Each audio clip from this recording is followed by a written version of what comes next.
Buenas tardes, mi nombre es Evelia Carvajal y junto con mis compañeros Gloria Chi y Carlos de la Cruz les hablaremos sobre puntos relevantes del amparo. El primero, autoridades en el juicio de amparo. En un juicio de amparo, la autoridad responsable es aquella que emite el acto reclamado que se considera violatorio de derechos. Para identificarla, debes revisar el acto específico que estás impugnando y ver quién lo emitió. Generalmente, esto puede ser cualquier autoridad administrativa, judicial o legislativa que haya tomado una decisión o emitido una norma que afecte sus derechos. Además, es fundamental revisar la notificación o el documento donde se da a conocer el acto, ya que con normalidad ahí se menciona claramente quién es la autoridad responsable. Es importante mencionar también un particular puede ser autoridad responsable. Esto se da cuando se ven afectados los derechos de una persona, como lo establece el artículo 5 constitucional. Muy bien, Evelia, muchas gracias por tu intervención. En este segundo punto, quiero comentarles de 5 pasos que nos van a ayudar a identificar cuál es el acto de autoridad en un juicio de amparo. Como primer punto, tenemos que identificar cuál es el acto en específico que se está impugnando. Puede ser una resolución, un decreto, una norma administrativa o cualquier otra decisión que esté afectando nuestros derechos. En segundo punto, tenemos que analizar si el acto es de carácter administrativo, legislativo o jurisdiccional. Esto nos va a ayudar a entender el tipo de procedimiento que debemos de seguir según sea la naturaleza del acto. Como tercer punto, tenemos que considerar cómo es que el acto afecta estos derechos, nuestros derechos. Debe ser un acto que produzca efectos concretos en una situación jurídica y que sea susceptible de impugnación. Como cuarto paso, es crucial revisar la documentación relacionada con el acto. Estos pueden ser notificaciones, resoluciones o cualquier comunicado oficial. A menudo, estos documentos contienen información crucial, relevante sobre el origen y la naturaleza del acto. Como último paso, es útil revisar las disposiciones del amparo en la ley de amparo y en alguna otra norma relacionada para asegurarnos que estamos interpretando correctamente el acto en cuestión. Hay que consultar la ley y cualquier otra jurisprudencia que podamos encontrar al respecto. Muy bien, gracias por su atención. Vamos a continuar con nuestra compañera Gloria. Continuando con el tercer punto, tenemos los principios fundamentales del juicio de amparo, que estos son esenciales para garantizar la protección de los derechos humanos y que también se realicen en el debido proceso. Los más importantes son los que se mencionarán a continuación. Primero es la previsión de la defensa oficiosa. En este principio se establece que nadie puede ser obligado a defenderse en un juicio sin ser escuchado. Entonces, este principio garantiza el derecho a la defensa. El segundo punto es el interés jurídico. Para promover un juicio de amparo, el quejoso debe mostrar un interés jurídico, es decir, debe acreditar que el acto reclamado le afecta directamente. En el tercer punto tenemos el principio de definitividad.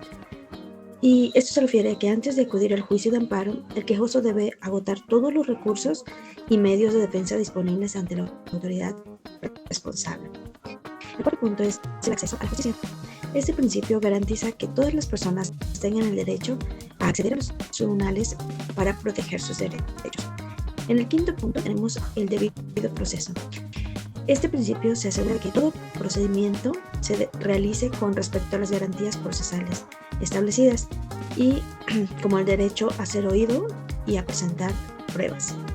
El sexto punto es el principio pro persona. En este principio se refiere a que en caso de dudas sobre la interpretación de normas o derechos, siempre se debe optar por la interpretación más favorable para la persona afectada en este caso.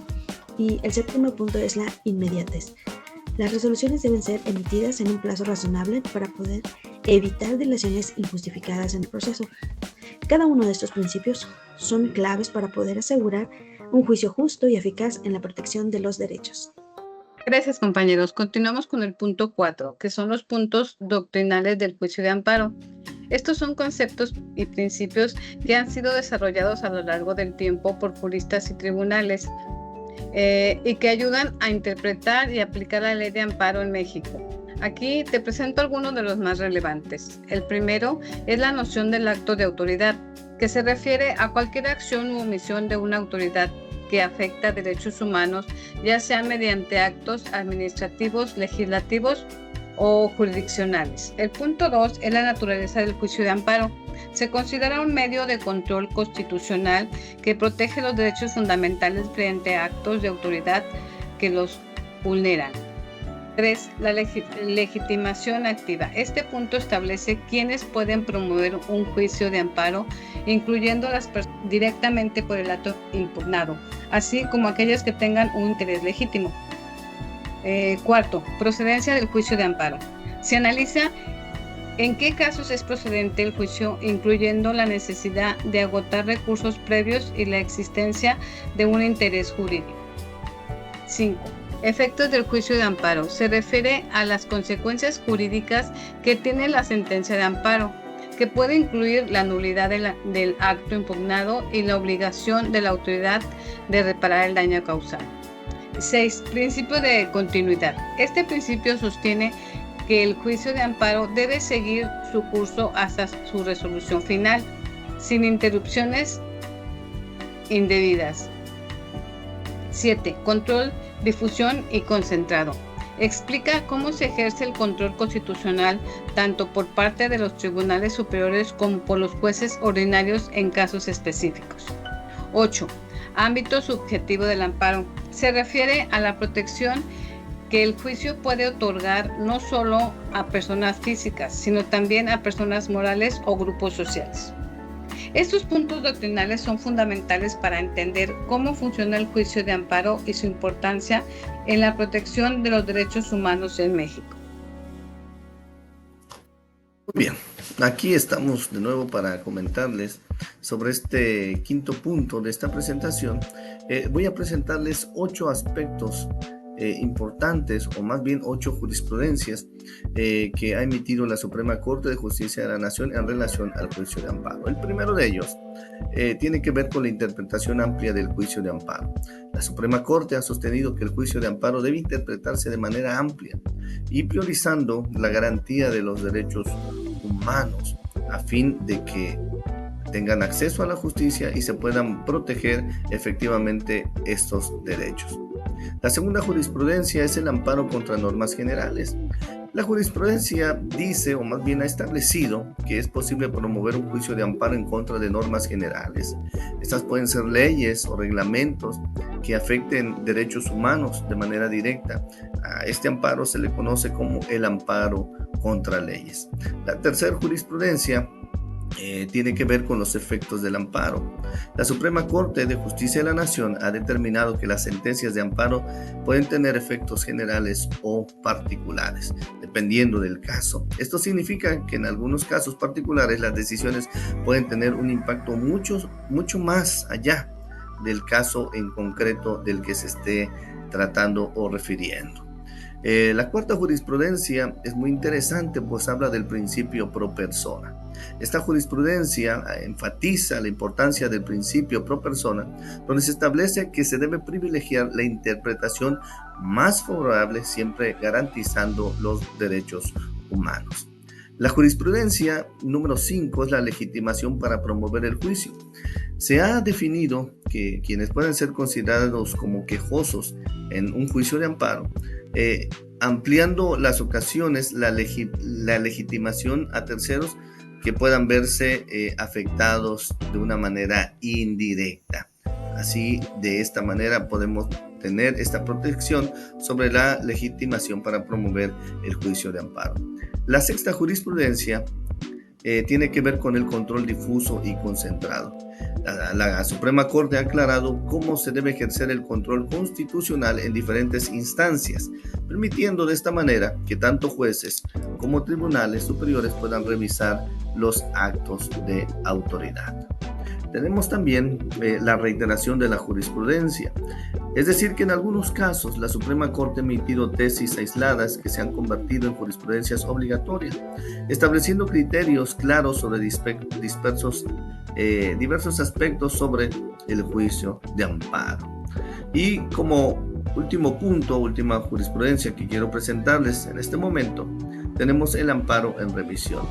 Se han establecido aquí los criterios sobre cuándo es o cuándo no es procedente un recurso de revisión en algún juicio de amparo. Se deben especificar los aspectos que puedan ser revisados por la Suprema Corte de Justicia de la Nación. En este sentido, la jurisprudencia de la Suprema Corte es fundamental para guiar a los tribunales y a los abogados en la práctica del juicio de amparo y asegurar una adecuada protección de los derechos fundamentales. Muchas gracias por su atención. Vamos a continuar con nuestra compañera Gloria. Muy bien. Gracias, compañeros. Como sexto punto, tenemos los fundamentos legales de algunos de los principios más relevantes en el juicio de amparo. Y el primero de ellos es la interpretación amplia del juicio de amparo. El fundamento legal de este se encuentra en el artículo 103 de la Constitución Política de los Estados Unidos Mexicanos. En este artículo se establece que el juicio de amparo se promueve para proteger los derechos humanos frente a actos de autoridad. El segundo punto es el amparo contra las normas generales. Su fundamento legal se encuentra en el artículo 107, fracción de la Constitución. Y en este artículo se menciona que se permite que se interponga el juicio de amparo en contra de normas generales que afecten los derechos humanos. El tercer punto es sobre los efectos del amparo. El fundamento legal se encuentra en el artículo 107, fracción 2 de la Constitución, y establece que las sentencias pueden tener efectos generales o particulares, dependiendo del caso. El cuarto punto es el principio pro persona, y el fundamento legal se encuentra en el artículo 1 de la Constitución, y este artículo establece que todas las autoridades deben promover y respetar los derechos humanos, interpretando las normas de manera más favorable hacia la persona. El quinto punto es la legitimación para promover el juicio. El fundamento legal se encuentra en el artículo 103 y 107 de la Constitución y la Ley de Amparo. Y se definen quiénes pueden ser quejosos en el juicio, incluyendo a personas físicas y morales afectadas. El sexto punto es el control difuso y concentrado. El fundamento legal se encuentra en el artículo 103 y 107 de la Constitución. Estos artículos permiten a cualquier juez o tribunal verificar la constitucionalidad de actos y normas en el ámbito de su competencia. En el punto 7 tenemos la reiteración de jurisprudencia. Y el fundamento legal se encuentra en el artículo 94 constitucional y el reglamento interno del Poder Judicial de la Federación. La Suprema Corte de Justicia Nacional puede emitir jurisprudencia obligatoria a través de sus resoluciones. Y como último punto tenemos el amparo en revisión. Su fundamento legal se encuentra en el artículo 107, fracción 9 de la Constitución y los artículos correspondientes en la Ley de Amparo. Estos establecen las reglas sobre cuándo procede el recurso de revisión. Cada uno de estos fundamentos legales son esenciales para entender cómo se estructuran y aplican los principios del juicio de amparo en México. Como conclusión, hemos visto cada uno de los puntos y aspectos más importantes para poder promover el juicio de amparo. Es importante conocer cada uno de ellos debido a que se debe de cumplir con cada criterio a fin de poder calificar como tal. Y agradecemos su atención a nuestra presentación y esto es todo lo que queríamos compartir con ustedes. Gracias.